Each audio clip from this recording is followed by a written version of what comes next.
Hello everybody. If you want to read all the stories in full, please go to www.steveuk.blog. Thank you. Short story 641, A Cursed Cruise, Homophones 9. Intermediate. The old man, Colonel Alistair Finch, sat in his study, a study that was part museum, part mausoleum. The scent of aged books and pipe tobacco hung in the air. He held a small, tarnished coin, an ancient Roman thing that had been a family heirloom for centuries. It was an insignificant piece of copper, but he valued it greatly. It had a unique story, a provenance lost to time. Just a few weeks ago, he'd received a letter from an old rival, a man who, in a single, well-placed compliment, had turned Alistair's life upside down. He had been a complacent man, a man content to live his life without risk or adventure. However, this rival had exposed an old lie about a piece of land Alistair owned, a small, neglected coign of land in a forgotten part of the country. This land, it turned out, was the site of a legendary Roman encampment, and the man who owned it would, by law, be the sole possessor of any artifacts found there. Now, the old man was no longer complacent, he was driven by a need to protect his family's honor. Alistair looked at the kernel of a plan forming in his mind. He would arrange for a private cruise to the remote area, a small, intimate voyage with a trusted group of archaeologists and specialists. He knew he'd need a large cruise to help with the excavation. He knew he needed the right counsel to make it happen. He contacted a friend, a man named Arthur, who was a retired council member and a master planner. Arthur was known for being a bit of a trickster. Arthur told him to be careful of his second cousin, Bartholomew, who was known to cozen people. Alistair was always a bit wary of him, but he trusted Arthur. He knew Bartholomew was a bit of a scoundrel, but he never thought him capable of outright deceit. He should have listened to Arthur's warnings. The small ship, the Endeavour, sailed through the choppy waters of the English Channel. Alistair stood on the deck, the sea mist a cool spray on his face. The air was heavy with anticipation. The archaeologists were a lively bunch, but they were also driven. The journey was uneventful, but the anticipation of what lay ahead made it feel like a lifetime. After a few days, they reached the secluded creek that led to the forgotten land. The ship's engines made a loud creak as they slowed. They disembarked and set up camp, ready to begin the excavation. The land was overgrown and wild, but they could see the faint traces of the Roman camp. One of the archaeologists, a young woman named Sarah, found a strange stone, a small, polished disc with a single, perfectly formed hole in the center. She held it up to the light, and it shimmered. "It's a talisman," she said, her voice a low, excited coo. "It's a Roman artifact, but not one I've ever seen before." She was a quiet, reserved woman, but her excitement was palpable. Then, a few moments later, they heard a loud bang. A small plane had crashed, the sound echoing through the trees. Alistair looked up, a chill running down his spine. The pilot was a young man, a stranger. He emerged from the wreckage, looking disoriented but unharmed. Then, they heard sirens. "The cops are here," Sarah said, her voice laced with fear. A group of men in a police uniform emerged from the small copse of trees. But they weren't cops. They were Bartholomew's men. He had orchestrated the plane crash, the call to the police, all to get Alistair to give up his claim. It was a perfect coup, a well-planned betrayal. Example, he had been a complacent man, a man content to live his life without risk or adventure. He had no interest in the history, only the profit. But Alistair had a backup plan. He had foreseen this. He had hidden the talisman, and he had a different coin with him, a replica. He had arranged for the real artifact to be sent to a museum. Bartholomew's plan was a failure. Bartholomew was arrested for his crimes. Alistair had won. He looked at the talisman, a small, polished stone with a single, perfectly formed hole in the center. He smiled. He had protected his family's honor, and in doing so, he had found a new purpose. The journey was over, but the adventure had just begun. Vocabulary notes. Provenance. Provenance refers to the origin or source of something, especially a work of art, a historical object, or a piece of property. In the story, the coin's provenance was lost to time, meaning its history and where it came from were unknown. Example, it had a unique story, a provenance lost to time. Similar words, origin, source, history, derivation. Complacent. To be complacent means to be self-satisfied and unworried, often to the point of being unaware of potential dangers or problems. The character Alistair was initially complacent, content with his life until his rival's actions forced him to take action. Example, he had been a complacent man, a man content to live his life without risk or adventure. Similar words, smug, apathetic, unconcerned, self-satisfied. Complacent. The word complacent describes someone who is willing to please others and is agreeable and submissive. It is often used to describe someone who is overly eager to please or give in to others' wishes. In the story, Alistair's character changes from being easygoing to being more assertive. Example, now, the old man was no longer complacent, he was driven by a need to protect his family's honor. Similar words, agreeable, obliging, cooperative, docile. Scoundrel. A scoundrel is a dishonest or unprincipled person, a rascal. The character Bartholomew is described as a scoundrel, known for his deceitful nature. Example, he knew Bartholomew was a bit of a scoundrel, but he never thought him capable of outright deceit. Similar words, rascal, rogue, villain, knave. Disoriented. To be disoriented means to be confused and out of sorts, having lost one's sense of direction or bearings. The pilot in the story was disoriented after the plane crash, unsure of his surroundings.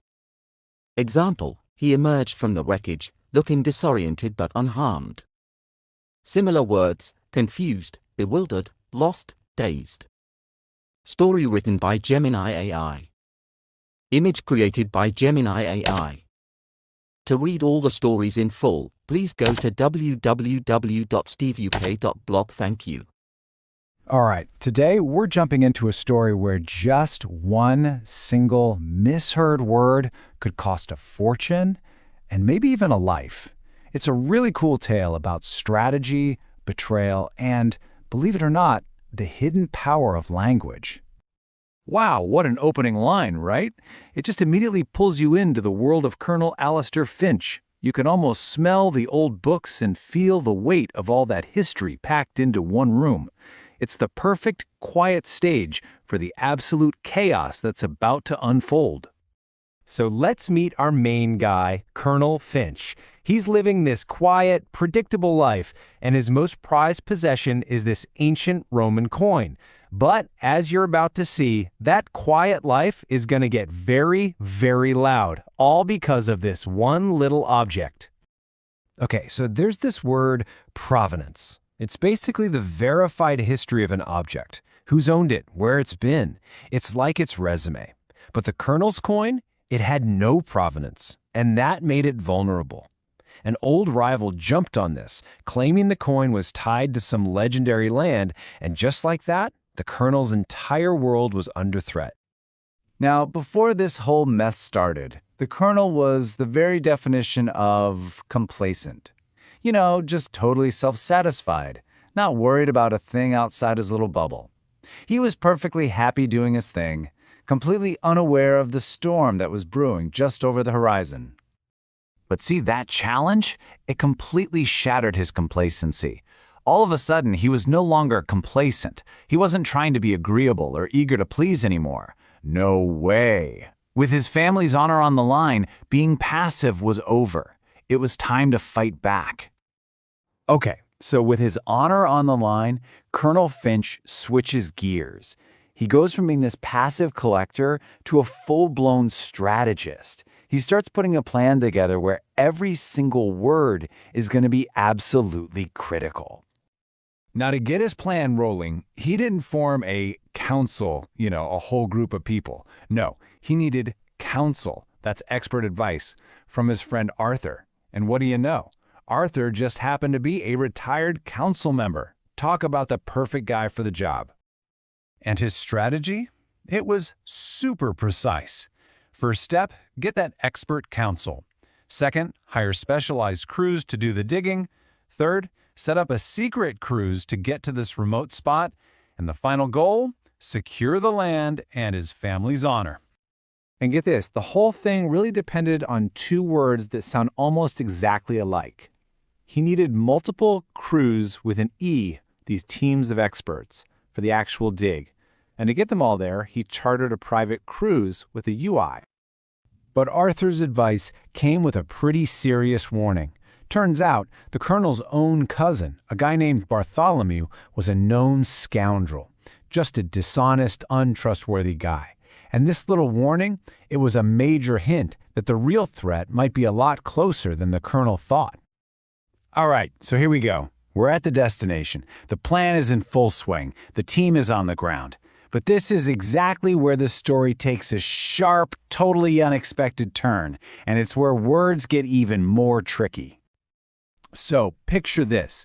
After days and days at sea, their ship, the Endeavour, finally sails into this hidden creek. The air is just thick with anticipation. They've actually made it to this forgotten piece of land where the treasure might be buried. And right at that moment, as the engines wind down, the ship lets out this long, groaning creak. The end of their long journey is marked by this one single eerie sound. So, you see what happened there, right? In one single moment, their ship sailed into a creek, the waterway, while the ship itself let out a loud creak, the sound. A perfect little confusion of words at a really critical time. And just when they find something amazing, this incredible Roman talisman, bam, disaster strikes. A plane crash just shatters the silence, sending everyone into a panic. Things are about to get really, really complicated. In all the chaos and confusion, someone sees these men in uniform and just yells the one thing that adds a whole new layer of alarm. The cops are here. It seems like help has arrived. Or maybe it's an investigation. But is that what's really happening? I mean, you have to ask, right? In a place this remote, with a priceless artifact just sitting there, what are the odds that their arrival is just a coincidence? Or is this all part of something else? And of course, they weren't cops at all. They were armed men. And they came out of the cops, that's the small group of trees nearby. It was a terrifying misinterpretation, and these guys were definitely not there to help. This was the coup. It was Bartholomew's plan from the very beginning. He faked the whole plane crash and hired guys to pretend to be officials so they could snatch the land and the treasure. A brilliant, sudden betrayal designed to catch Alistair completely off guard. But hold on. Remember how we said the colonel wasn't complacent anymore? He'd sought out counsel for a reason. Bartholomew might have planned a coup, but Alistair, well, he had a secret weapon of his own. Foresight. See, Alistair was way ahead of him. He totally saw a betrayal coming. So he brought a replica of the coin with him and had already hidden the real artifact somewhere safe. Bartholomew's men grabbed a worthless fake. The whole coup was just a spectacular failure. So when you look back at the whole story, it's pretty amazing, right? The entire plot twists and turns on these little word traps. You've got the colonel's shift from complacent to no longer being complaisant. His need for counsel, not a council. And of course, that huge critical mix-up between cups and cops. Every single pair was a turning point. And that's it. That's the colonel's story. It's just a powerful reminder that in language, just like in strategy, the smallest details matter the most. A single sound really can change everything. So, I guess the question for you is, which of these words will you be using more carefully from now on?